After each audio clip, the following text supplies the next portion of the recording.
Hello everybody, मैं doctor Saroj Gupta, associate professor राजकीय मीरा कन्या महाविद्यालय उदयपुर।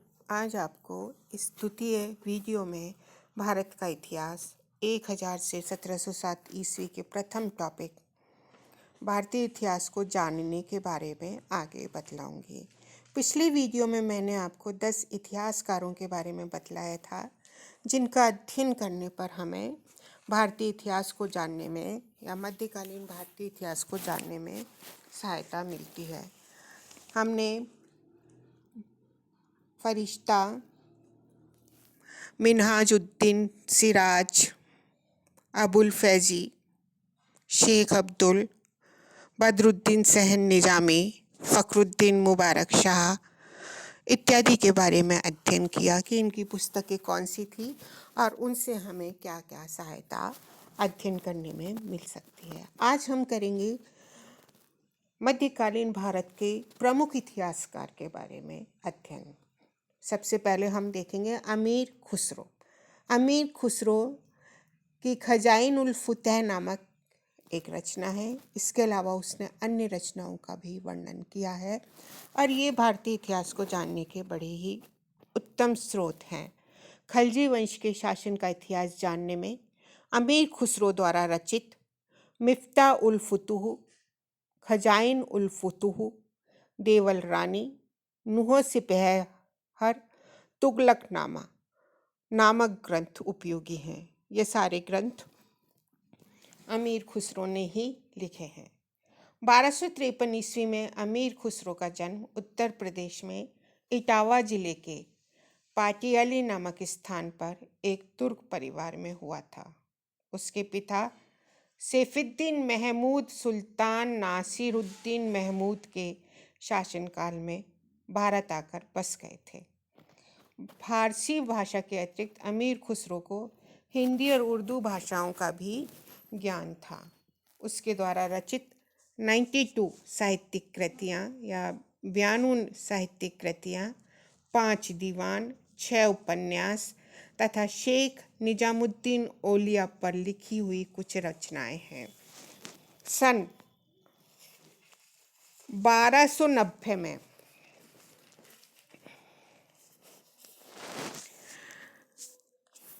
या 1290 से लेकर 1325 ईस्वी तक दिल्ली के सुल्तानों के राजकवि के पद पर अमीर खुसरो कार्यरत रहा।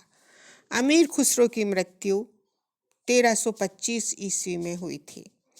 अतः उसे जलालुद्दीन खलजी से लेकर गयासुद्दीन तुगलक तक के समय तक की घटनाएं जानने में कोई कठिनाई नहीं हुई थी, क्योंकि उसने अनेक घटनाओं को स्वयं अपनी आंखों से देखा था। अतः उसकी रचनाएं हम पाते हैं कि सत्यता के बहुत अधिक निकट हैं। मिफ्ता उल फुतूह में अलाउद्दीन खलजी के सैनिक अभियानों का पद्यात्मक रूप से अमीर खुसरो ने वर्णन प्रस्तुत किया है।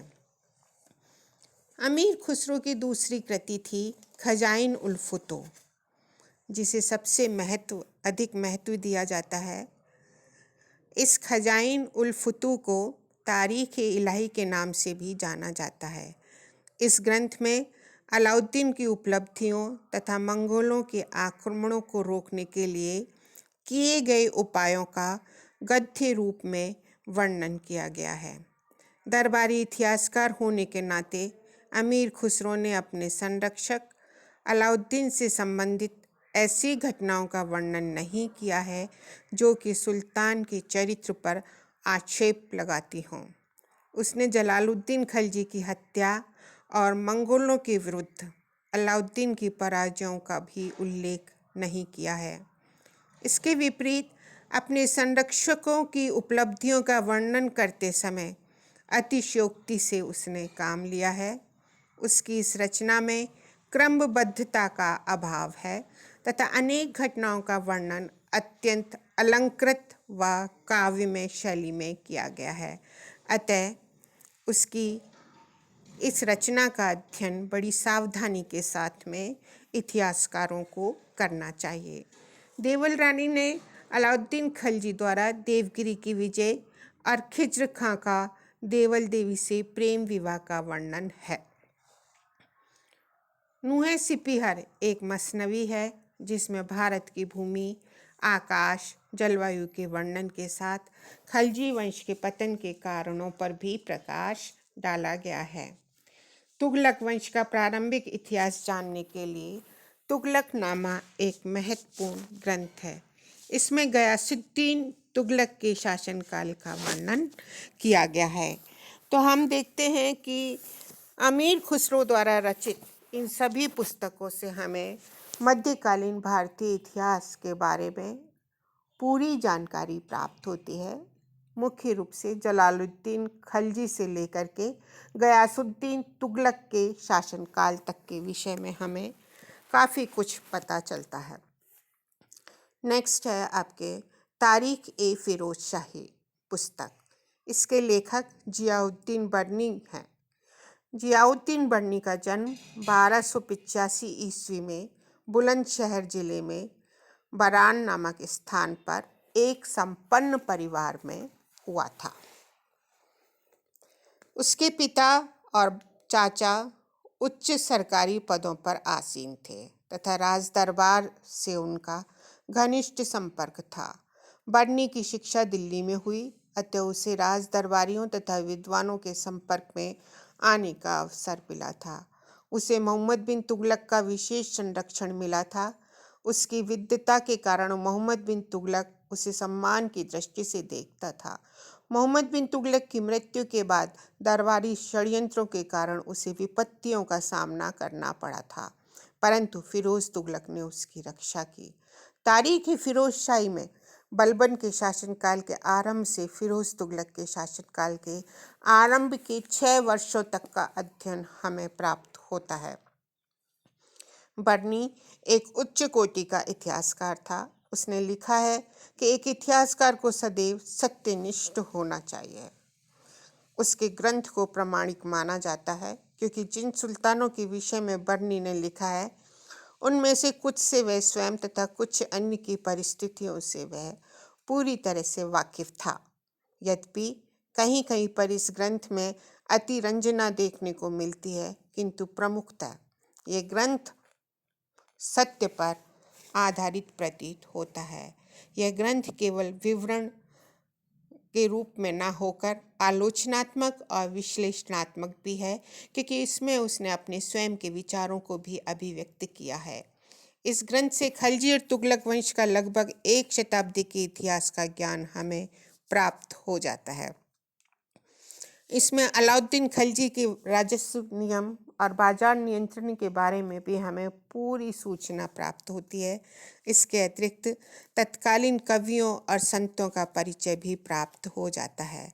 इस ग्रंथ में कई दोष हैं। लेखक द्वारा आलोचनात्मक और विश्लेषणात्मक दृष्टिकोण अपनाने के कारण उसमें उसके व्यक्तिगत विचारों तथा भावनाओं की स्पष्ट छाप दिखलाई पड़ती है। इसके फलस्वरूप तथ्यों को तोड़ मरोड़ कर लिखा गया है। बर्नी ने किसी शासक की अत्यधिक प्रशंसा की है तो किसी को आवश्यकता से अधिक बुराइयां की हैं। कट्टरपंथी मुसलमान होने के कारण वह धार्मिक रूढ़िवादिता से भी ग्रस्त प्रतीत होता है। उसके इस क्रमबद्ध इतिहास की कुछ तथ्यां गलत हैं। उसने अपने जीवन काल के अंतिम समय में जो लिखा वह अधिक विश्वसनीय नहीं है, क्योंकि उसमें बहुत कुछ उसकी स्मरण शक्ति के आधार पर लिखा गया था। ऐसा प्रतीत होता है कि बर्नी किसी घटना या वृत्तांत को आवश्यकता से अधिक लंबा कर देता है। अतएव अनेक स्थलों पर उसका वास्तविक अभिप्राय समझने में इतिहासकारों को कठिनाई होती है, परंतु फिर भी उसका ग्रंथ भारतीय इतिहास को जानने का एक महत्वपूर्ण साधन है। नेक्स्ट है फतवा ए जहांदारी। इसकी रचना भी जियाउद्दीन बर्नी ने की है। इसे हम तारीख फिरोजशाही की संपूरिका मान सकते हैं। इस ग्रंथ में बर्नी ने शासक के कर्तव्य, अधिकार, उमरा वर्ग के अधिकार, राज्य की सुरक्षा सिद्धांत, न्याय और व्यवस्था की समस्याओं का वर्णन किया है। इसमें सेना और गुप्तचर व्यवस्था की विवेचना भी की गई है। दंड, धर्म, राजनीति के पारस्परिक संबंधों की व्याख्या की गई है। नेक्स्ट है फुतुए उस सलातीन, ख्वाजा अबू बर्क इसामी द्वारा लिखित है यह ग्रंथ। इसमें गजनवी वंश की स्थापना से लेकर मोहम्मद तुगलक के शासनकाल तक की घटनाओं का विवरण हमें प्राप्त होता है। खलजी वंश के शासकों, विशेषकर अलाउद्दीन खलजी की दक्षिण विजय के इतिहास को जानने का यह एक महत्वपूर्ण ग्रंथ है। मिनहाज द्वारा लिखित, ताजुल मुआसिर और बर्नी द्वारा लिखित तारीख फिरोजशाही में 1260 से लेकर 1265 तक की घटनाओं के बारे में कोई प्रकाश नहीं डाला है, परंतु फुतुए उल सलातीन इस ग्रंथ ने इस कमी को पूरा कर दिया है, अर्थात इस काल की घटनाओं का विवरण हमें इस ग्रंथ में प्राप्त हो जाता है, जिससे हमें इतिहास को क्रमबद्ध करने में सहायता प्राप्त होती है। इसामी ने मोहम्मद तुगलक की योजनाओं की भी कटी आलोचना की थी। उसके इस ग्रंथ में क्रमबद्धता का अभाव है, तिथियां में भी कुछ त्रुटियां हैं। उसके लेखन में वस्तुनिष्ठता का अभाव है। वह बहमनी वंश के संस्थापक, जो कि उसका संरक्षक था, अतिरिक्त प्रशंसा करता है, मोहम्मद तुगलक की निंदा करता है। इन कमियों की होते हुए भी सल्तनत काल के इतिहास के लिए ये ग्रंथ बहुत महत्वपूर्ण है। नेक्स्ट है 15वां आपका ग्रंथ सीरात ए फिरोजशाही। इसके लेखक का नाम ज्ञात नहीं है। संभवतः इसकी रचना सिराज अफीफ ने की थी। इसे फिरोज तुगलक की आज्ञा पर लिखा गया और इसकी रचना का कार्य 1370 ईस्वी में पूरा हुआ था। इस ग्रंथ से फिरोज तुगलक के शासन के संबंध में हमें पर्याप्त जानकारी प्राप्त होती है। नेक्स्ट है तारीख फिरोजशाही। इसका रचनाकार शम्स शिराज अफीफ है। 1354 में अफीफ का जन्म पंजाब के अबोहर में हुआ था। अफीफ फिरोज तुगलक का एक दरबारी था, किंतु उसने सरकारी पद पर कार्य नहीं किया। तैमूर लंग के भारत से लौटने के पश्चात उसने इस ग्रंथ की रचना की। इसमें मुख्य रूप से फिरोज तुगलक के शासनकाल का इतिहास है, परंतु इसमें तुगलक वंश की उत्पत्ति तथा मोहम्मद तुगलक के चरित्र पर भी प्रकाश डाला गया है। इसमें राजनीतिक घटनाओं, सैन्य गतिविधियों, प्रशासनिक सुधारों का भी संक्षिप्त और व्यवस्थित विवरण है। इस ग्रंथ में फिरोज तुगलक के जनहित कार्यों का वर्णन भी है। उस काल की सामाजिक समस्याओं, स्थितियों पर भी प्रकाश डाला गया है।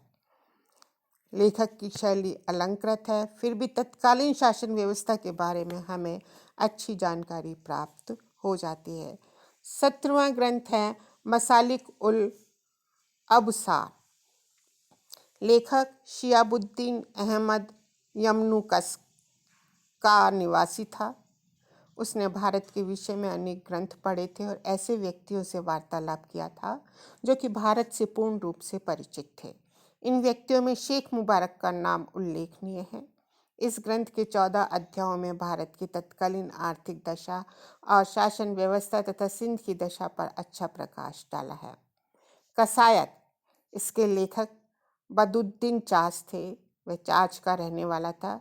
उसे मोहम्मद तुगलक का आश्रय प्राप्त था और उसने सुल्तान की बहुत ज़्यादा प्रशंसा की है।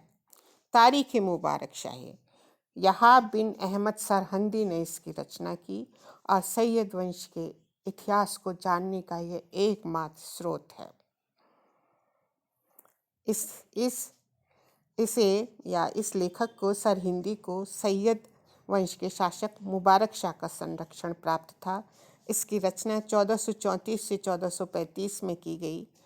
इस ग्रंथ में मोहम्मद गोरी से लेकर मुबारक शाह तक के सुल्तानों का सामान्य इतिहास लिखा गया है, किंतु मुबारक शाह के शासनकाल का इतिहास जानने के लिए यह ग्रंथ एक विशिष्ट साधन है और ये ग्रंथ प्रमाणिक ग्रंथ है क्योंकि ये वस्तुनिष्ठ रचना है। तारीख ए सलातीन ए अफगाना, अहमद यादगार इसके लेखक हैं।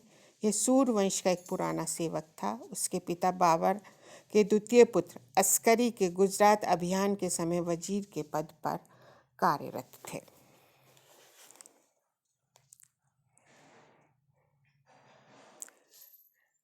इसमें लोधी और सूरवंश के उत्थान और पतन का वर्णन किया गया है। इसके अतिरिक्त बाबर, हुमायूं, अकबर के शासनकाल की घटनाओं पर भी इसमें एक प्रकाश डाला गया है।